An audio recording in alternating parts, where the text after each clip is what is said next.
And over here is where I keep reviews of the Stanley Parable. Like this stunning triumph of games journalism, 10 out of 10 from Destructoid.com. James Stephanie Sterling writes, and I quote, "Where so many games that aspire to be more than games end up less than any form of art, Stanley Parable strives and then succeeds to be every game ever created." Did you hear that, Stanley?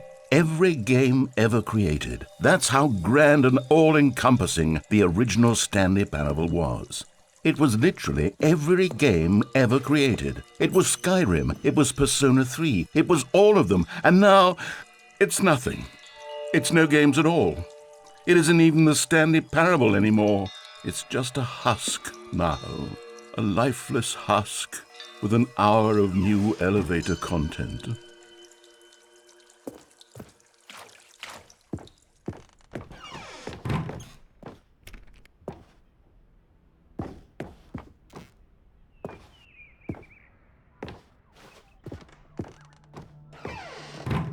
Here's another moving passage, this time from GameSpot.com. The Stanley Parable is both a richly stimulating commentary on the nature of choice in games and one that offers some of the most enjoyable, surprising, and rewarding choices I've ever been confronted with in a game. 9 out of 10. Don't you get it, Stanley? The game was perfect. It didn't need anything else. It didn't need new content. All they had to do was transport it in pristine condition along to the PlayStation, boom, done.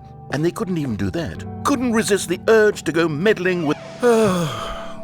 These were simpler times, Stanley. But I wouldn't give to go back to have it all over again.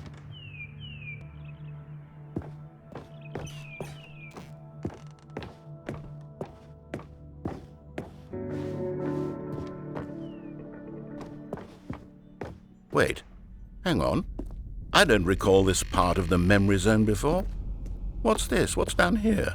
Oh no, oh God, no, Stanley. It's a collection of reviews from Pressurized Gas, the extremely popular online storefront for computer games. I haven't looked at these in years. I can't even imagine what's been collecting down here. Surely these reviews were glowing as well, weren't they? Honestly, I could not be bothered to play this game to full completion. The narrator is obnoxious and unfunny, with his humor and dialogue proving to be more irritating than entertaining. Unfunny! I'm not trying to be funny. I'm trying to make a serious work of art.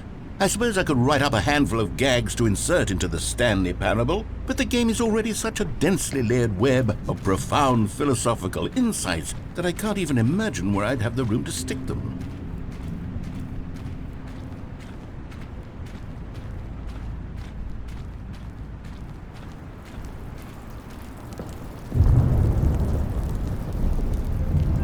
Okay, let's see what this one says. While the idea for the game is good, for someone who prefers non-linear games, this preachiness gets annoying fast. Preachy? Stanley, I'm not preachy, am I? You can tell me if I'm preachy. Honestly, you can. Oh, goodness. This is actually quite shocking for me. Well, to be honest, I had always thought of the game's dialogue as being rather terse to begin with. You can't know how much fluff I cut from the game to get it to feel as light and airy as it... Well, I always thought it did, but maybe it wasn't. Oh dear, what an awful memory to have to hold on to. These black marks on my otherwise unimpeachable track record.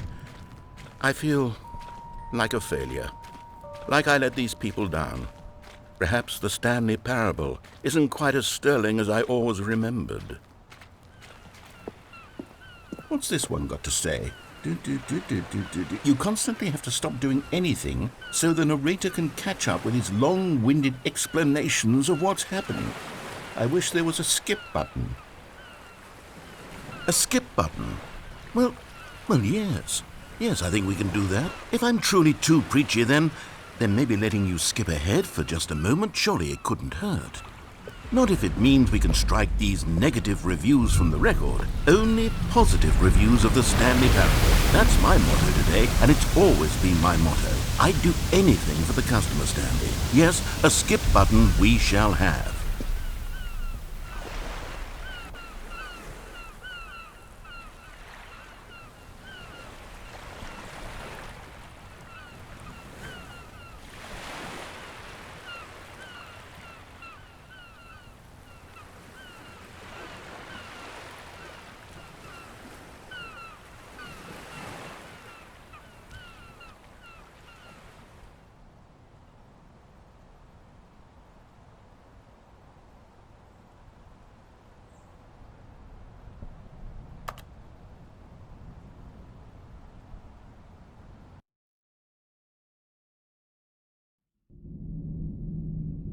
Okay, you remember how cheap and unsatisfying the new Ultra Deluxe content turned out to be? Well, it got me thinking about the past, and how much better the Stanley Parable used to be. So I made something special and tucked it away here where the game's developers won't find it. Just our little secret. Take a look. I call it the Memory Zone. It's where I've been storing all my favorite memories so I can relive the peak experiences of my life whenever I want. Experiences like the launch of the Stanley Parable on PC.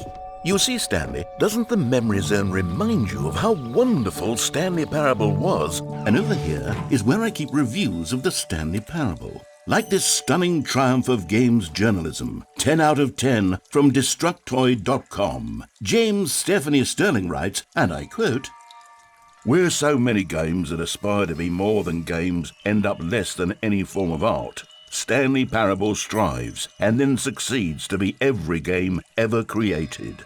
Did you hear that, Stanley?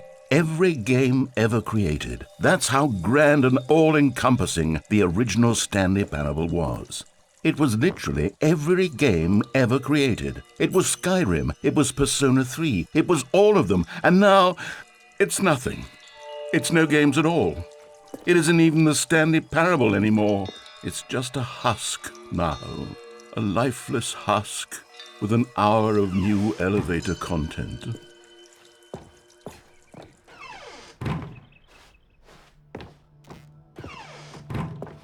Here's another moving passage, this time from GameSpot.com. The Stanley Parable is both a richly stimulating commentary on the nature of choice in games and one that offers some of the most enjoyable, surprising, and rewarding choices I've ever been confronted with in a game. 9 out of 10. Don't you get it, Stanley? The game was perfect. It didn't need anything else. It didn't need new content. All they had to do was transport it in pristine condition along to the PlayStation. Boom, done. And they couldn't even do that. Couldn't resist the urge to go meddling with a beloved franchise.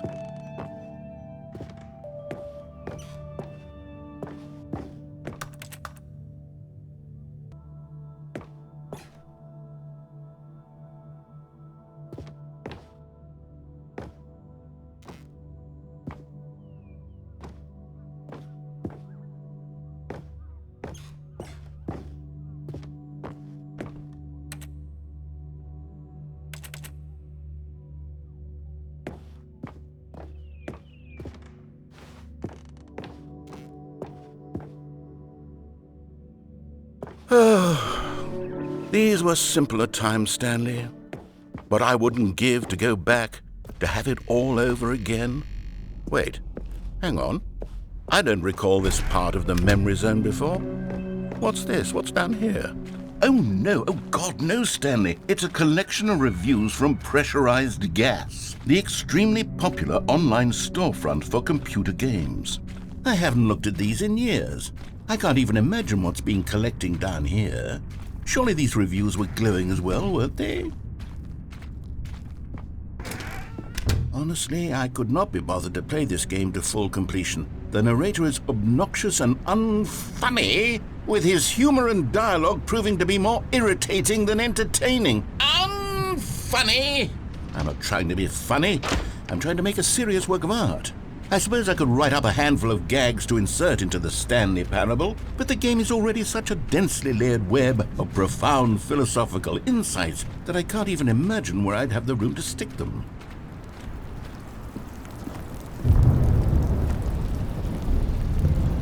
Okay, let's see what this one says. While the idea for the game is good, for someone who prefers non-linear games, this preachiness gets annoying fast. Preachy? Stanley, I'm not preachy, am I? You can tell me if I'm preachy. Honestly, you can. Oh, goodness. This is actually quite shocking for me. To be honest, I had always thought of the game's dialogue as being rather terse to begin with. You can't know how much fluff I cut from the game to get it to feel as light and airy as it... Well, I always thought it did. But maybe it wasn't. Oh dear. What an awful memory to have to hold on to. These black marks on my otherwise unimpeachable track record. I feel like a failure. Like I let these people down. Perhaps the Stanley parable isn't quite as sterling as I always... What's this one got to say? You constantly have to stop doing anything so the narrator can catch up with his long-winded explanations of what's happening. I wish there was a skip button. A skip button? Well, yes. Yes, I think we can do that. If I'm truly too preachy, then maybe letting you skip ahead for just a moment, surely it couldn't hurt. Not if it means we can strike these negative reviews from the record. Only positive reviews of the Stanley parable. That's my motto today, and it's always been my motto. I'd do anything for the customer, Stanley. Yes, a skip button we shall have.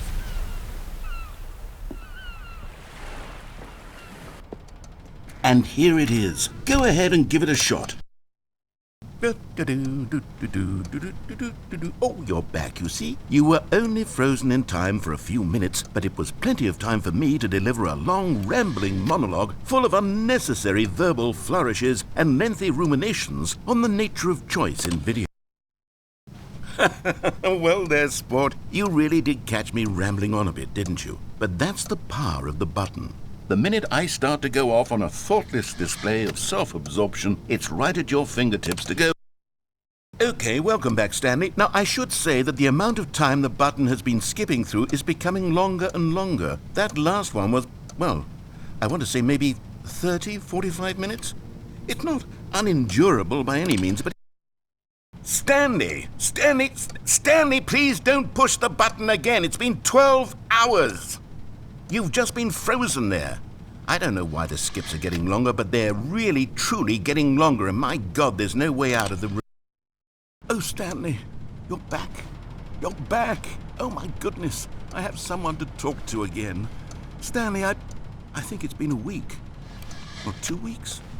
I've been sitting here all...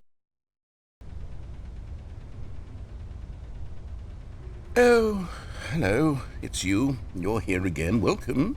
I have had time to think about you and about us and about everything we've been through. I've had so much time. I stopped keeping track after a year. Have you ever sat down in one place and not moved for one entire year? Let me describe it for you. To begin with, there is only regret. There is only the turning wheel of missed opportunities. I felt nothing at all but regret.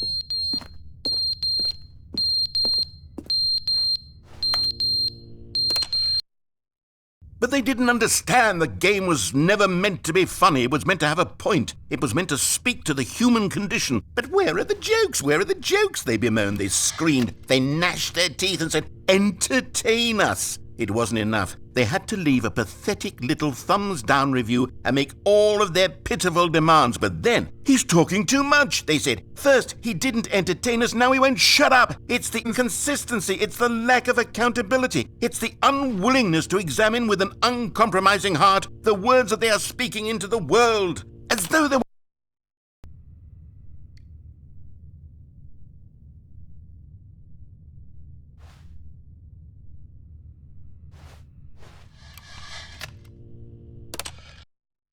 The end is never the end, is never the end, is never the end, is never the end, is never the end, is never the end, is never the end, is never the end, is never the end, is never...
All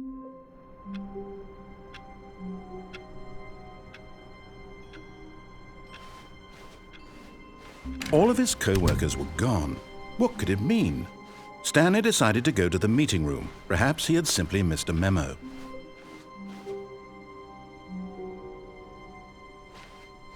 Oh, good. You noticed my sign. Yes, I have something very exciting to show you.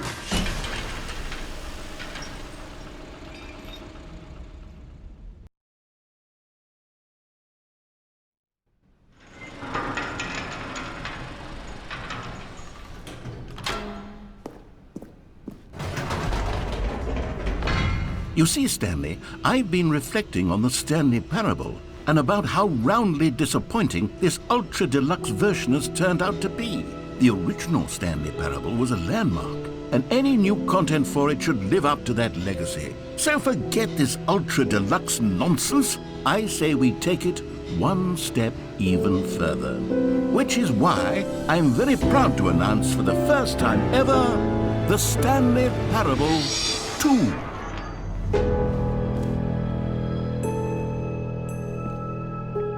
Yes, you see, isn't this far superior to a measly port with a few minor additions? Think of all the new territory we'll cover with a fully fledged sequel. An entirely new experience, built from the ground up. Why, there are so many possibilities. It could go in so many different directions. This is what fans have truly been asking for.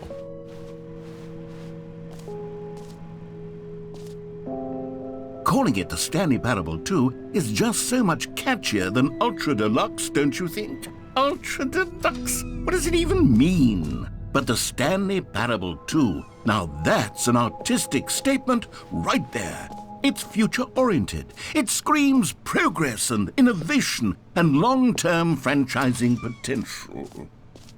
Now, to be clear, I haven't quite nailed down what exactly the Stanley Parable 2 is going to be, but let's take a look at some of the features I've been developing for it. I figure that if I can loosely organize a handful of interesting concepts, that surely the game will sort of naturally spring up around them. It'll all work itself out. Game development is much more of a fuzzy magic than anything scientific or logical, really.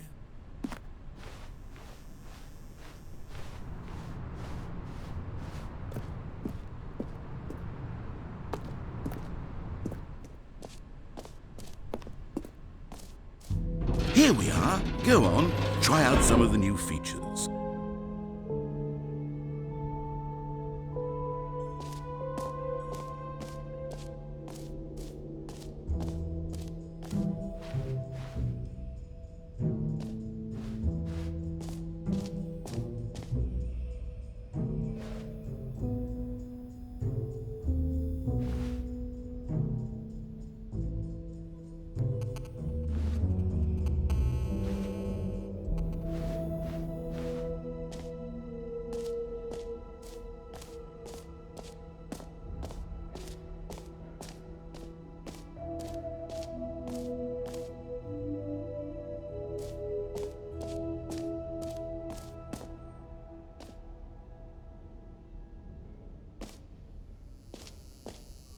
Now here's something special. You remember that broken test trophy that got left in the game on accident? Well, I'm developing a technology to simply give you the trophy. Yes, you see, okay, perhaps I should have clarified. This is technology that will exist. Right now, the trophy is still fully broken. I'm not a wizard, Stanley, but I guarantee it will be fixed in the sequel to at last satisfy the hordes of ravenous fans all over the world who have been uproariously demanding this feature. Gamers, we hear you, and I promise it will happen.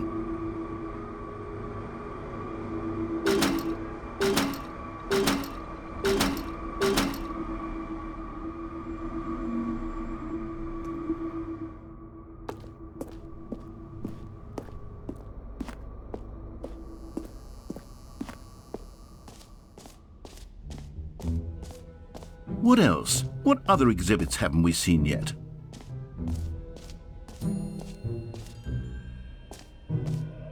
Okay, I'll be honest, I haven't yet decided on this one.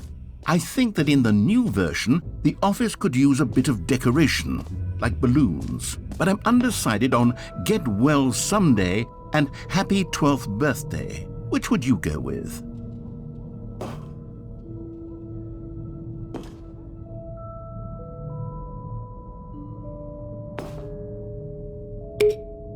You know, sometimes when you solicit another person's opinion, it makes you realize that you knew which one you actually really wanted all along. Happy 12th birthday, step-niece, it is. Or actually, maybe I should have gone with... No, I've made my decision, we're moving on.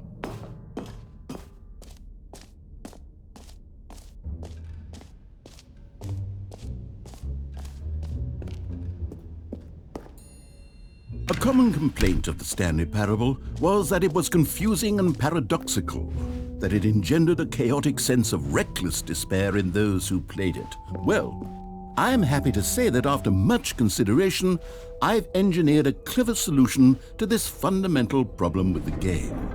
It's the Stanley Parable Reassurance Bucket. You see, Stanley, anytime you're holding the bucket, a sense of calm and ease will fill your mind and your heart. It's true. As long as you hold on to the bucket, the many disorienting contradictions of the Stanley Parable will feel perfectly normal and perhaps even comforting. You may even come to long for the gentle embrace of jarring cognitive dissonance while the bucket is in your arms. And to be honest, it's a much more convenient solution for me than actually redesigning the game to be less uncomfortable. Can you imagine what a pain in the ass that would be? Yes, the bucket is the perfect solution. Come on, give it a try.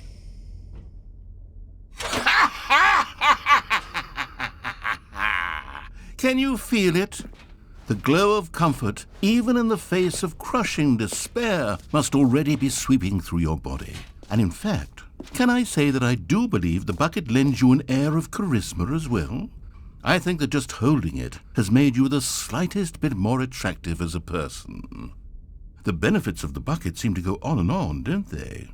All this and more await you in the Stanley Parable 2.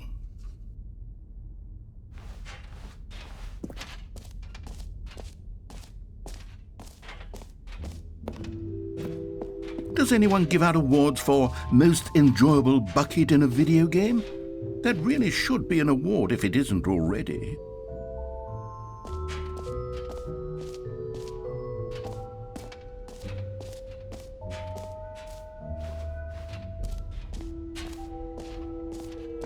For the Stanley Parable 2, I asked myself, what do players really want? And of course, the first and most obvious answer is that they want to be individually recognized and validated as people. So with that in mind, my first addition to the game is this button. Sorry, I should have clarified. Right now, the button only says the name Jim. But of course, in the final game, this button will say your name, whatever name that is. Here, let's have you role-play as Jim to really simulate the full experience of this feature. Just play along. I promise you'll love it. Okay, here we go. Let's take a deep breath, clear your mind, forget whoever you are, and simply become a person named Jim. I want you to imagine yourself living as Jim, sleeping and waking as Jim, falling in love and being heartbroken as Jim, seizing all of the world's possibilities as Jim, and as Jim watching your dreams crumble into dust. Do you feel it deeply? Are you really, truly Jim right now? If so, then please step forward and press the button. Jim. Yes! You see? What a thrill! What a rush! That was you! The button described you. Do it again. Do it again. Jim. Ooh, it hits even harder the second time. If this were the only new feature in the Stanley Parable 2, it would still be worth the money. Let's take a break from the Jim button. I'm too emotionally drained from all of this personal validation.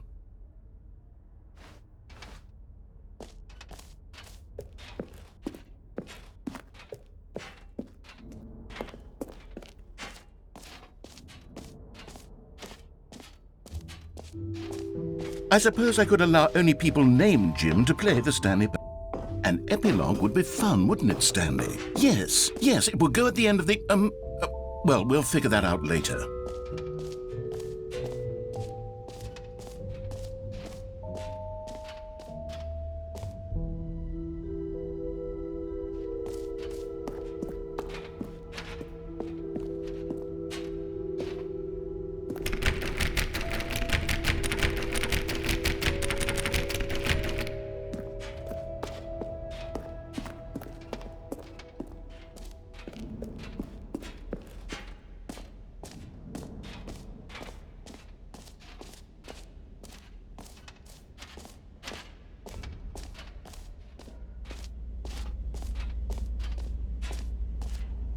Stanley, here's an idea that I'm truly fond of. It's never been done before in a video game.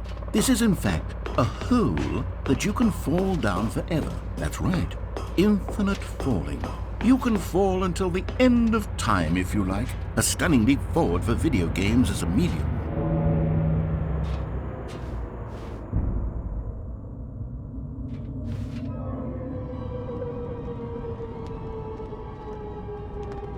You see, isn't it wonderful? One of my more ingenious concoctions, if I do say so. Now then, since you've gotten to see the infinite hole, you can press the teleport button to pop back up to the top, and we can continue onward. Great! Now, I'm very excited to show you even more of my ideas for the sequel.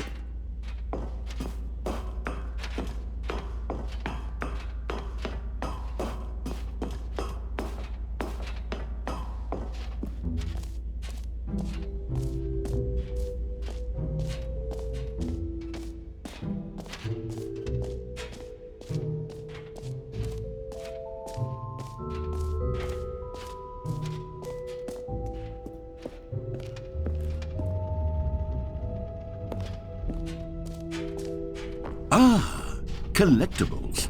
Now it's a real video game. In the Stanley Parable 2, you'll run around gathering up these miniature Stanley figurines. And what's truly innovative is that there will be no reward for collecting all of them. I don't want to stifle the intrinsic joy of watching a number go up. You simply collect all of them, and then you move the hell on with your unremarkable life.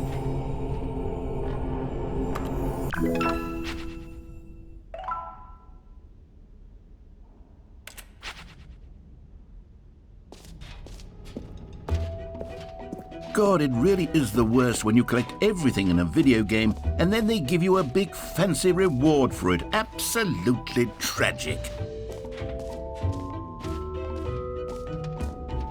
You know what? Let's bring the jump circle back for Stanley Parable 2 as well. It's... Oh, wait. You already spent all your jumps the first time we saw the jump circle? Oh well. I suppose it can just be a nice decorative piece then.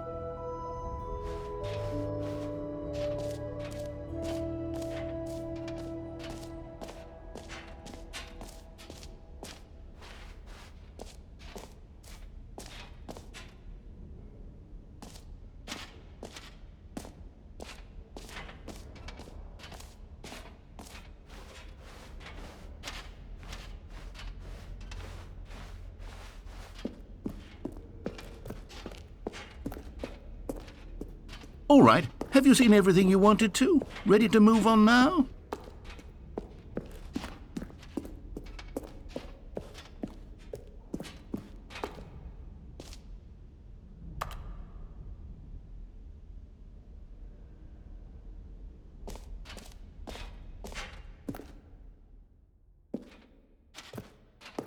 So, Stanley, what do you think?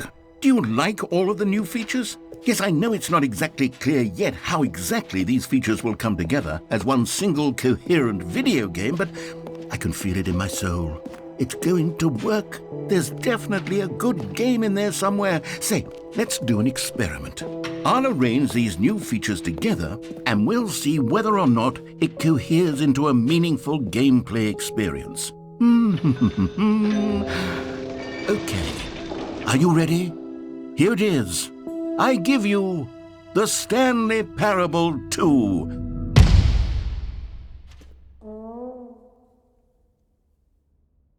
I mean, there's potential here, right? It's sort of Okay, never mind. Hold on, let me do a different arrangement. Okay, yes, this is much better. I feel good about this. Here we go. Version 2. Who am I kidding, Stanley? This isn't a coherent video game at all. It's a lot of gags. And I do very much enjoy creating gags, but they don't add up to anything. I wanted more than anything to create a sequel that would capture all the magic of the first game. I wanted fans to love it. No matter how good these gags are, they won't stand on their own. They would need the structure and the gameplay of the original. Wait, maybe that's it. I can take the original Stanley Parable and simply, well, insert a few of my new features into it. Tastefully, of course. With respect. With care for the vision and integrity of the original game.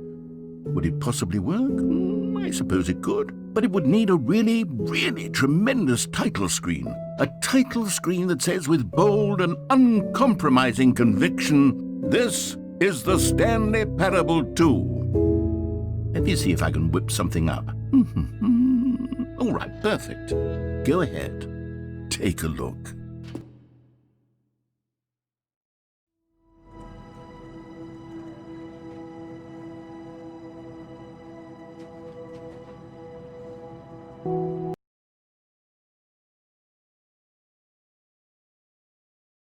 This is the story of a man named Stanley.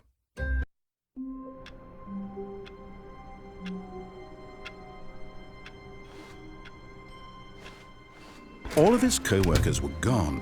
What could it mean? Stanley decided to go to the meeting room. Perhaps he had simply missed a memo. Stanley picked up the bucket.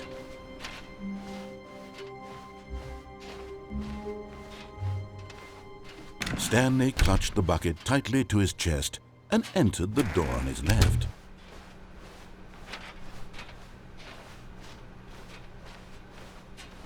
Still no one was here. Stanley needed the bucket's warmth and comfort now more than ever. Perhaps his boss's office was where he'd find answers. Oh, Stanley, can you feel it? The broom closet. It wants the bucket. You can feel that, can't you? The aura of jealousy? It's as clear as day. This broom closet believes it deserves the bucket. I can really feel it now. It's a bucket. It belongs in a broom closet. That's what the broom closet is trying to say here. It's supposed to go with the other cleaning supplies. Good for you, Stanley. Don't give in. Don't hand over the bucket. I know how hard it must be, given the pressure that the broom closet is putting on your shoulders right now, but you have to be strong. This is your bucket. This is your companion and lifelong friend. You can't hand it over. Oh, no. We're getting into name-calling now, it seems. Is this how low the broom closet has sunk, that it has to resort to this stream of petty insults simply in order to get you to hand over the bucket? Stanley, I never liked this broom closet for a variety of reasons, but even this is worse than I had imagined. And wait, now the broom closet has the gall to imply that you and the bucket are not truly deep and lasting friends? That your relationship is purely superficial and convenient? That your life is so banal and meaningless that you'd feel the same sort of kinship towards any inanimate object which happened to lay in your path in an even partially enticing manner? Well, I never. Go on, Stanley. Lay into it. Really tell the broom closet off for its demeaning comments. Expand on the wide variety of experiences you and the bucket have shared together. Go through each of them point by point. Share your journal entries detailing the rich emotional landscape of your feelings for the bucket as they have changed and evolved over the years. Let him have it.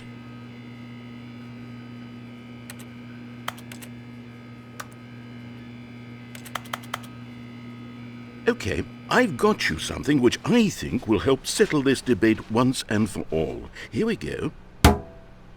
There. Now it's settled. Coming to a staircase, Stanley and the bucket walked upstairs to the boss's office.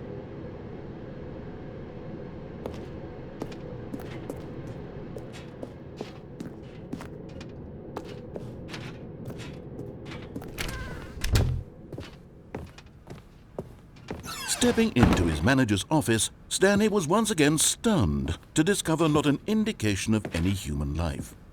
Crushed by the weight of this revelation, Stanley may have broken down into an emotional dumpster fire if not for the soothing presence. But Stanley guessed the correct code by sheer luck. Was it that the bucket knew all along? Was the bucket guiding him? Yes, this is certainly the most logical explanation.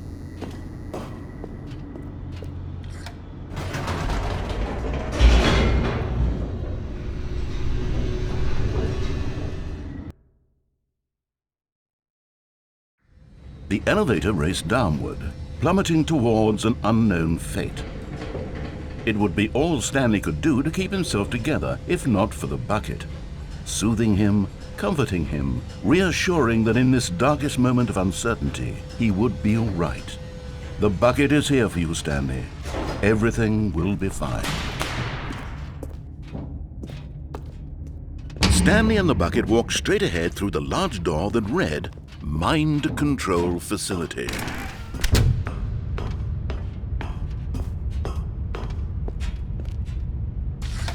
The lights rose on an enormous room packed with television screens. What horrible secret did this place hold? Stanley and the bucket both wondered to themselves.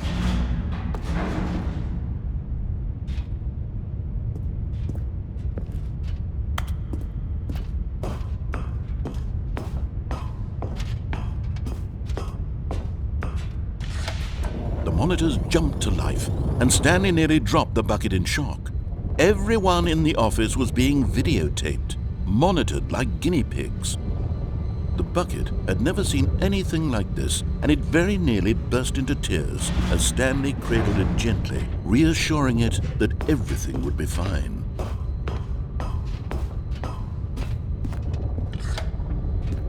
Was the bucket under the mind control facility's influence as well? Had the bucket been told to do things it didn't wish to do? What kinds of things does a bucket want to do or not want to do in the first place? These questions raced furiously in Stanley's feeble mind.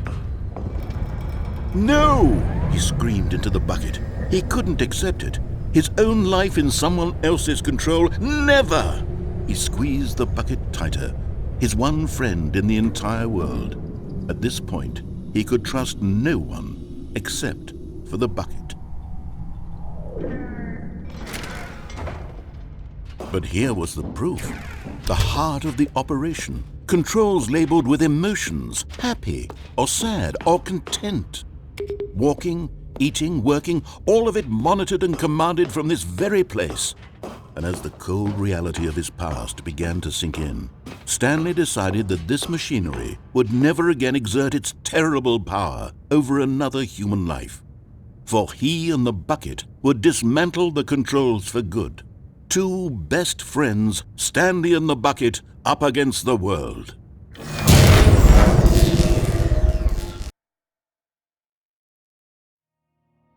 Stanley and the bucket waited in blackness.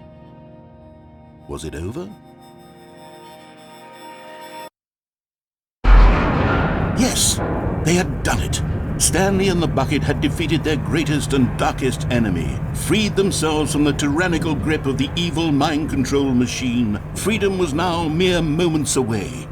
Excitedly, the two of them began to discuss the kind of life they wanted to live once they stepped through this massive door. The bucket wanted to learn to roller skate. Stanley wanted to sneeze in every country on Earth. Both of them wanted to begin watching a movie, any movie, but then stop it halfway through and begin watching it in reverse from the end. True, it was a simple life they envisioned, but it was one they'd lived together, with one another to lean on, to trust, to support. What? Wait. What was happening? Why had the door stopped? Was Stanley and the bucket not about to be freed? An unbearable silence filled the room, lingering in uncertainty, until finally the truth hit Stanley square in the face. This building did not want the bucket to leave. Even the facility itself recognized the incredible calming presence of the bucket, needed the soothing warmth of the bucket, would go to any lengths not to part with the bucket. No. Stanley can't leave this place. Not while he has such a precious bucket in his arms. Not while this building has anything to say about it.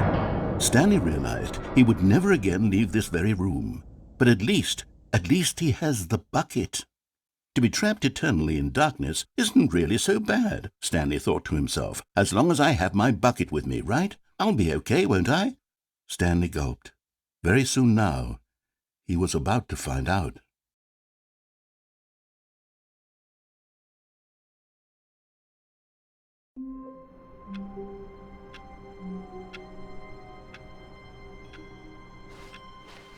All of his co-workers were gone. What could it mean? Stanley decided to go to the meeting room. Perhaps he had simply missed a memo. No matter how hard Stanley looked, he couldn't find a trace of his co-workers.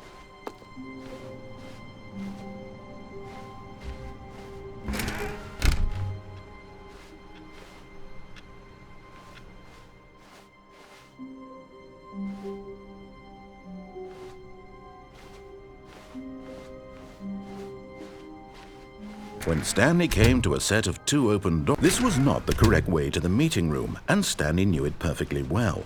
Perhaps he wanted to stop by the employee lounge first, just to admire it. Ah, yes, truly a room worth admiring. But eager to get back to business, Stanley took the first open door on his left. And so he detoured through the maintenance section, walked straight ahead to the opposite door, and got back on track.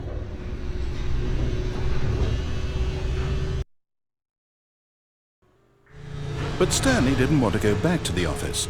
He wanted to wander about and get even further off track. So now in order to get back, he needed to go, from here it's, left. Oh, no, it's to the right, my mistake. No, not the right. Why would I have ever said it was to the right? What was I thinking? It's clearly... Oh dear, would you hold on for a minute, please? Now, let's see. We went down right, left, down, left, right. Yep, okay, yes. I've got it now. This story is absolutely, definitely this way.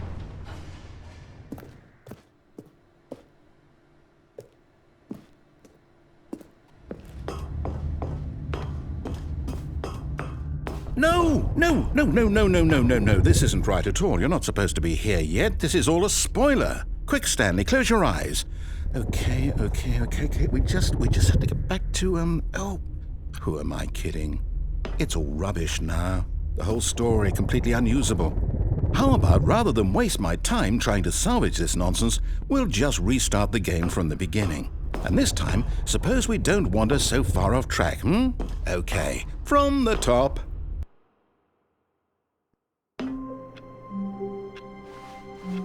All of his co-workers were gone. What could it mean? Stanley decided to go to the meeting room. Perhaps he had simply missed a memo.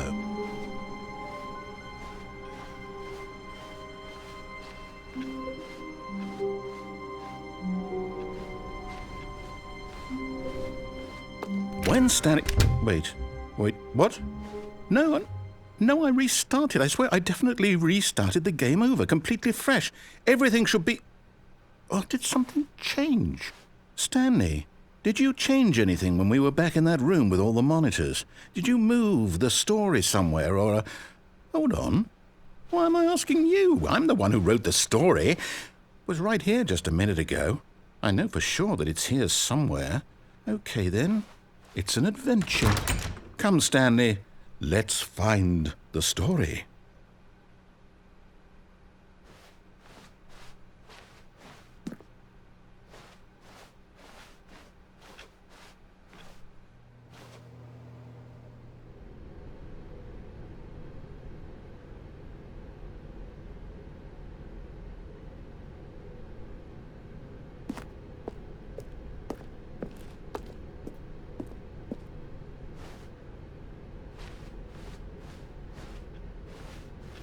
I'll say it.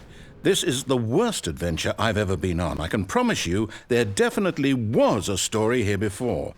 Do we need to restart the game again? Well, I find it unlikely that we'll ever progress by starting over and over again, but it's got to be better than this. Okay, let's give it a shot. Why not?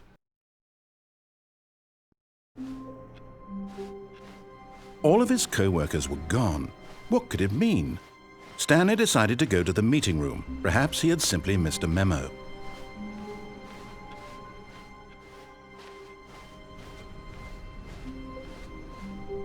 Okay, yep, it's worse.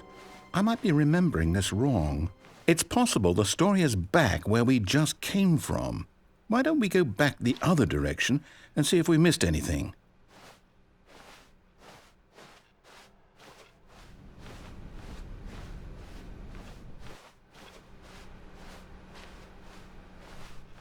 Aha! I knew we'd missed something. The story. Here it comes. No, wait, never mind. Not the story. Okay, let's head back the other way and retrace our steps. Now this... Well, I'll be honest, I don't recognize this place at all. Is this the story? I don't think so. I can't quite recall, but I believe my story took place in an office building. Is that correct? Do you remember, Stanley? Well, do you know what? Since I've completely forgotten what we were supposed to be doing, how about this? You win! Congratulations! I know you put in a lot of hard work, and it really paid off, so good job. Oh, no. No, I don't feel right about this at all. We both know you didn't put in any actual work for that win. Some people win fair and square, and this was not one of those situations. Okay, I'm getting weirded out by whatever this place is. I don't care what might happen this time, I have to restart. All right, I've got a solution. This time, to make sure we don't get lost, I've employed the help of the Stanley Parable Adventure Line. Just follow the line. How simple is that?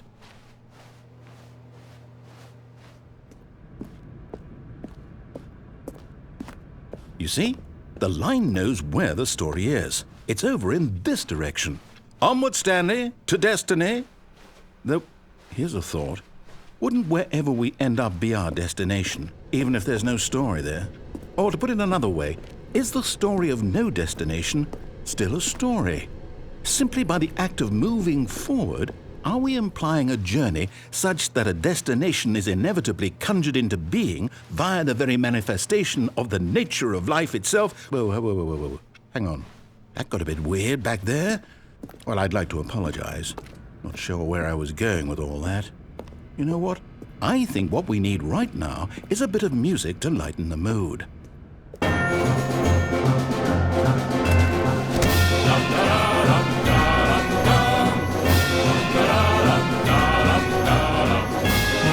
Wait, cut the music, go back and look at that fern. Stanley, this fern will be very important later in the story. Make sure you study it closely and remember it carefully. You won't want to miss anything.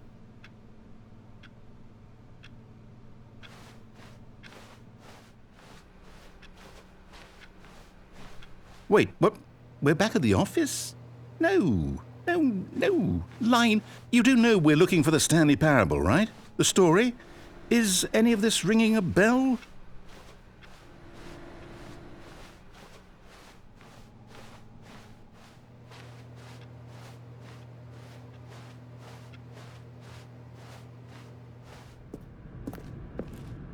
Oh, no, not again. Line, how could you have done this to us? And after we trusted you, after everything we've been through, you...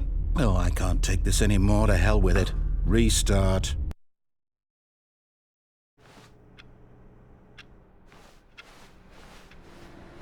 You know what, Stanley? I say forget the adventure line. What's it ever done for us? We're intelligent people, right? Why can't we make up our own story? Something exciting, daring, mysterious. Ooh, this all sounds perfectly doable. Why don't we simply start wandering in, well, I don't know. How about this direction?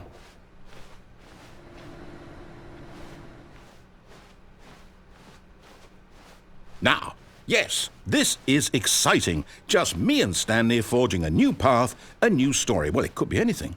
What do you want our story to be? Go wild.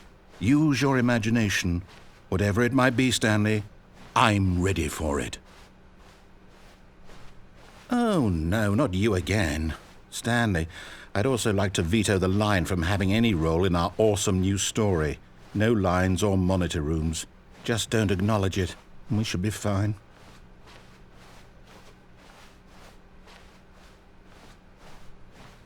Ah, a choice. We get to make a decision. From here, the story is in our control. How important we mustn't squander the opportunity. In fact, I believe I need a minute to think here. Just walk in circles for a minute. Okay, so I know that each door has to lead somewhere, which means that somewhere, the place where we're trying to go, there must be a reverse door that leads here. And that in turn means that our destination corresponds with the counter-inverted reverse door's origin. So starting from the right, let us ask, will taking the right door lead us to where we're going? And since the answer is clearly yes, then by all accounts, the door on the right is the correct one. Another victory for logic. Come, Stanley, our destiny awaits. Oh, hold up, what's this? The confusion ending. You're telling me that's what this is? It's all one giant ending? And we're supposed to restart the game, what, eight times? That's really how all this goes? It's all determined? So now, according to the schedule, I restart again. Then what? Am I just supposed to forget? Well, what if I don't want to forget? My mind goes blank simply because it's written here on this thing, wall. Well, who consulted me? Why don't I get to decide? Why don't I get a say in all of this? Is it really? No, it can't be. I don't want it to be. I don't want the game to keep restarting. I don't want to forget what's going on. I don't want to be trapped like this. I won't restart the game. I won't do it. I won't do it. I won't do it. And the timer stopped? Does that mean, did we do it? Did we break the cycle? The, whatever it is that made this schedule? How would we even know? Will someone come for us? Will something happen? So, okay. I guess now we just wait, you know. I suppose in some way that this is a kind of story, wouldn't you agree? I'm not quite sure if we're in the destination or the journey, though they're always saying that life is about the journey and not the destination, so I hope that's where we are right now. We'll find out, won't we? Eventually. Well, in the meantime, if you...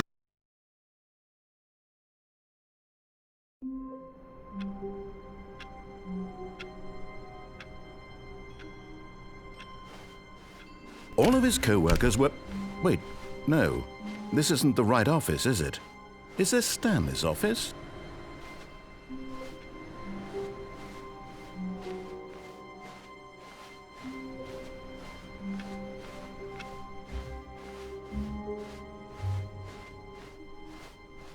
When Stanley came to a set of 2 open doors, he entered the door on his left.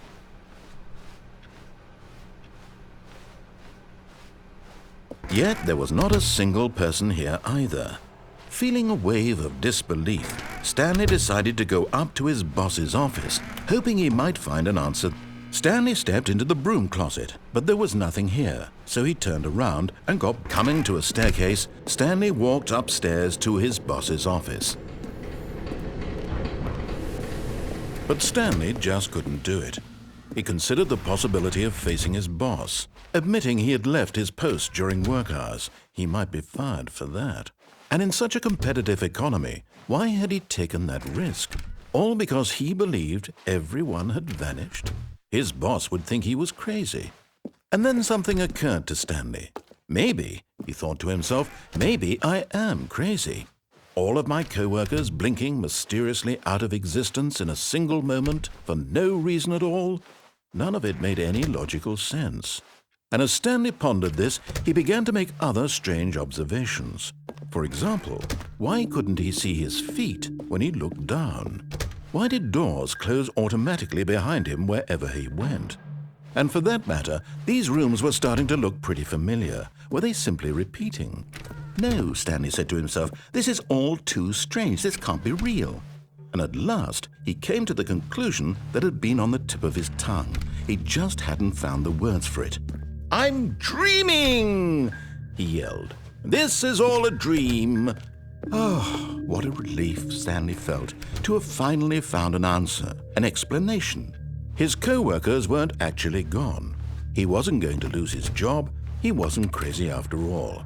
And he thought to himself, I suppose I'll wake up soon.